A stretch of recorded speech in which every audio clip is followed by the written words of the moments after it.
Good morning everyone, সকলকে স্বাগতম আবারও একবার জানাচ্ছি Tripura exam cracker and jobs update YouTube channel. আজকে অনেকদিন পরে আবার আপনাদের জন্য আমি ত্রিপুরা কোঅপারেটিভ ব্যাংকের জন্য ক্লাস নিয়ে এসেছি। আপনাদের ত্রিপুরা কোঅপারেটিভ ব্যাংকে আপনাদের একটা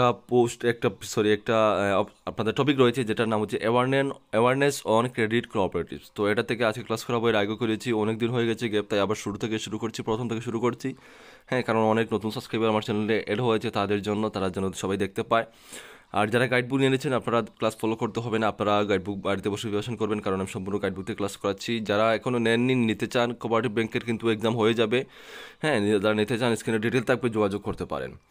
তো আজকের ক্লাসটা আমি শুরু করবো, আর সময় নষ্ট করবো না। আজকের ক্লাসে যে প্রথম প্রশ্ন আপনাদের স্ক্রিনে, কোঅপারেটিভ ব্যাংকের প্রথম যে প্রশ্ন হচ্ছে, দেখুন, cooperative movement originated first in. তো ফার্স্ট ইন কোথায় হয়েছিল? আনসারটি হচ্ছে ইংল্যান্ড। রাইট আনসার হবে কি? ইংল্যান্ড। অপশন বি হয়ে যাবে একদম সঠিক উত্তর। তারপরের প্রশ্ন, 2 নম্বর প্রশ্ন হচ্ছে আপনাদের স্ক্রিনে, one man one vote principle was recommended by dash committee. শূন্যস্থানে কি বসবে? অপশন বি বসবে ম্যাক লাগান। ঠিক আছে, অপশন বি সঠিক উত্তর, ম্যাক লাগান। খুবই ইম্পর্টেন্ট প্রশ্ন, কিন্তু প্রতিটা প্রশ্ন অবশ্যই নোট করে রাখবেন। তারপরের প্রশ্ন হচ্ছে আপনাদের স্ক্রিনে 3 নম্বর প্রশ্ন, দেখুন, the members of A cooperative society have dash liability. Answer হবে কি? আপনাদের আনসার হবে অপশন এ, লিমিটেড। এখানে বসবে লিমিটেড, শূন্যস্থানে বসবে লিমিটেড। তারপরের প্রশ্ন আনসার হচ্ছে, দেখতে পাচ্ছেন আপনাদের, প্রশ্ন হচ্ছে আপনাদের, which of the following organizational structure is followed by cooperatives in India. তো আনসার হবে অপশন বি, ফেডারেল স্ট্রাকচার। কি? Federal structure. ওকে। তারপরের প্রশ্ন হচ্ছে আপনাদের স্ক্রিনে 5 নম্বর প্রশ্ন, দেখতে পাচ্ছেন, a novel form of cooperative organization known as producer company was introduced by amending the dash. শূন্যস্থানে বসবে কি? Option A, companies act 1956। Okay. তারপরের প্রশ্ন হচ্ছে, PACS ইজ, এর মানে PACS এর ফুল ফর্মটা কি হবে? তো আনসার হবে প্রাইমারি এগ্রিকালচার ক্রেডিট।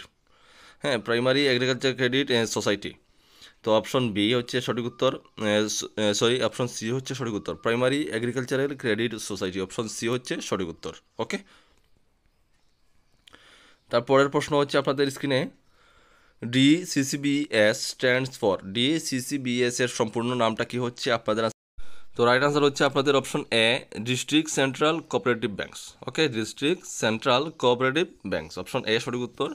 তারপরের প্রশ্ন হচ্ছে আপনাদের স্ক্রিনে, দেখতে পাচ্ছেন আপনাদের পরের প্রশ্ন হচ্ছে, দেখুন, নাফেদ, NAFED স্ট্যান্ডস ফর এর সম্পূর্ণ নাম। খুবই ইম্পর্টেন্ট প্রশ্ন, কিন্তু বারবার আমি বলছি, খুবই ইম্পর্টেন্ট প্রশ্ন। রাইট আনসার হবে, দেখতে পাচ্ছেন এখানে আপনাদের national agricultural cooperative marketing federation. ঠিক আছে।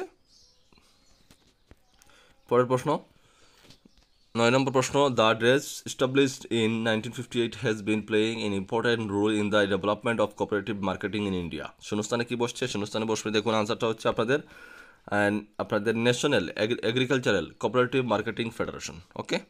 তো আজকের ভিডিওর লাস্ট প্রশ্ন, দেখুন স্ক্রিনে, the national cooperative consumers federation was established during the dash plan. Right answer হবে কি? 4th 5 year. অপশন এ সঠিক উত্তর।